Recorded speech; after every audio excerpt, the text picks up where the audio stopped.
మిత్రులకు నమస్కారం అండి. ఈ రోజైతే రావడం జరిగింది. సింగరేణి మండలం మేకలతాండ అనే గ్రామం రావడం జరిగింది. ఈ వెరైటీ అయితే మరి చూడొచ్చు. శరణ్య 151 అనే వెరైటీ చూడొచ్చు. తోట చూస్తే కాయ సైజు బాగుంది, రంగు బాగుంది, కాయ కూడా కింది నుంచి కాపు ఉంది, పచ్చి కాపు ఉంది. మరి అదేవిధంగా రైతు కూడా పక్కనే ఉన్నారు. ఒకసారి రైతు అన్న మాటలో మనం ఇందాం. నమస్తే అన్నయ్య. రైతు నమస్తే అన్న. నా పేరు రవి, మేకలతాండ. శరణ్య 151 లోకేష్ సీడ్ వాళ్ళది నాకు మంచిగా ఉంది అండి.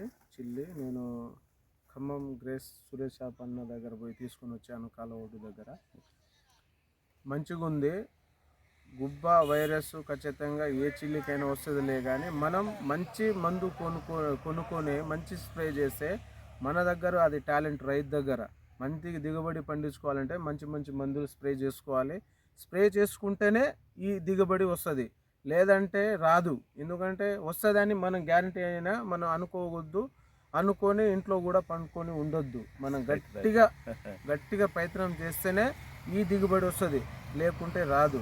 ఎందుకంటే అదే చిల్లి నేను నాకు పిల్లిచ్చిన మామకి టేకులపల్లి నేను ఇప్పించాను. ఎకరన్నర వేసిండు మా మామ. ఖచ్చితంగా ఇదే సేమ్ నా తోటలాగే అల్లుకుపోయింది. అది కూడా మంచి కాసింది. అదే గ్రేస్ షాప్ సురేష్ అన్న దగ్గర టేకల్పల్లి కూడా నేను ఒక జెండా పాతాను మా మామగారికి ఇప్పించి.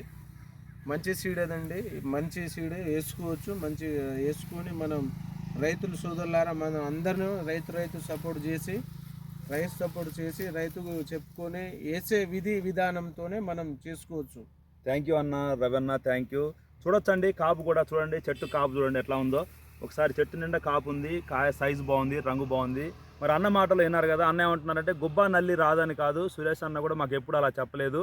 నల్లి గుబ్బ వైరస్ వస్తుందని చెప్పిచ్చారు ప్యాకెట్లు. అయినా మనం కొట్టుకునే మందులను బట్టి ఉంటుంది, సమయానికి స్పందించే విధానాన్ని బట్టి ఉంటుంది, వాతావరణం బట్టి ఉంటుంది. నేను కూడా చెప్తున్నానండి, గత సంవత్సరాల కానీ చెప్తున్నా, దేవుని దయ ఉండాలి, వాతావరణం అనుకూలించాలి. ఖచ్చితంగా రానున్న రోజులు కూడా గుబ్బ నల్లి వైరస్ రావద్దనేది ఆ దేవుడిని మనస్ఫూర్తి కోరుకుంటున్నాను. మరి అన్న కూడా అదే మాట చెప్తున్నారు. మనం కూడా మంచి చేసుకునే విధానం బట్టి ఉంటుంది. అది టేకులపల్లిలో వాళ్ళ మామయ్య గారు కూడా ఇచ్చారు ఇదే విత్తనం కూడా బాగుందన్న, నాకు నచ్చింది. అక్కడ కూడా మంచి వెరైటీ అని చెప్తున్నారు. దయచేసి రైతులందరూ కూడా సపోర్ట్ చేయగలరు. మరి ఇంకేమన్నా అన్న మాటల్లో ఇంకేమన్నా మన షాప్ గురించి ఏమన్నా ఒపీనియన్ ఉంటే చెప్పండి అన్న, గ్రేస్ సీడ్స్ గురించి. మొన్ననే మా మామ కూపిస్తే 14 క్వింటాలు మిర్చి ఖచ్చితంగా నైటే అమ్మిండు మా మామ. అక్కడనే కొనుగోలైంది. ఓకే. 13,800కి కొనుగోలైంది. మంచి దిగుబడి, కలరింగ్. ఓకే. 50 కేజీలే తాళైనాయి దాంట్లో. ఓకే. గ్రేస్ షాప్ సురేష్ అన్నది అంటే దాంట్లోనే గ్రేస్ ఉంటుంది. ఓకే. వాస్తవంగా చెప్పాలంటే ఆయన ఒక దేవుడు దీవెనతో ఇచ్చిన గ్రేస్ షాప్ సురేష్ అన్న నా చేతి తీసుకుంటే నేను ఒక 14 సంవత్సరాల నుంచి ఆయన దగ్గర నుంచి తొలగకుండా ఆయన దగ్గర ఎందుకు పోతున్నా అంటే ఒక సంవత్సరంలోనే మనకు తెలిసిపోతుంది షాప్ ఎట్లాంటిది, మనిషి ఎట్లాంటోడు అని మనకు అర్థమైపోతుంది. నేను 14 సంవత్సరాల నుంచి మేకలతాండ నుంచి అందరిని రైతులను తీసుకెళ్ళి మంచిగా చక్కగా జర్నీ తీసుకుని వచ్చి పండిస్తున్నాం మేము. ఖచ్చితంగా దేవుడు దీవెన ఇచ్చిన సురేష్ అన్న ఖచ్చితంగా బాగుండాలి, రైతు బాగుండాలని కోరుకుంటాడు, ఆయన కూడా బాగుండాలని నేను కోరుకుంటున్నాను. ఓకే. ఓకే. థ్యాంక్ యూ అన్న, థ్యాంక్ యూ. మరి విన్నారు కదా అన్న మాటల్లో, అన్న కూడా అదే చెప్తున్నారు. మనం అయితే ఇంతవరకు 15-14 సంవత్సరాల నుంచి ఇత్తనాల వ్యాపారంలో ఉన్నాం. రైతు బాగుండాలనే లక్ష్యంతో నేను పనిచేస్తున్నాను.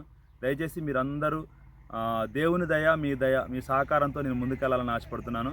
ప్రతి రైతు కూడా మంచి విత్తనాలు వేసుకోవడానికి ఒక మంచి షాప్లో కొనుక్కోవడానికి మరి మన గ్రేస్ సీడ్స్ షాప్ని మీరు ప్రతి ఒక్కరు సపోర్ట్ చేయండి. మనం ప్రతి రైతు కూడా సహకరించాలని మనస్ఫూర్తిగా భగవంతుని కోరుకుంటూ ధన్యవాదాలండి.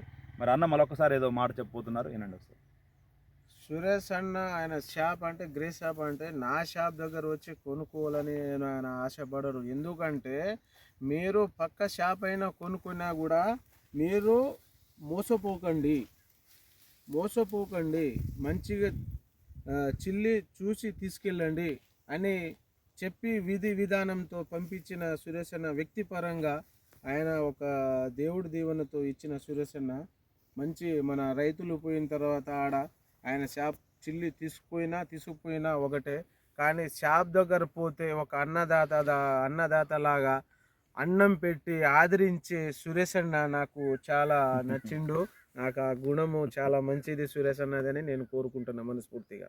Thank you Ravanna, thank you.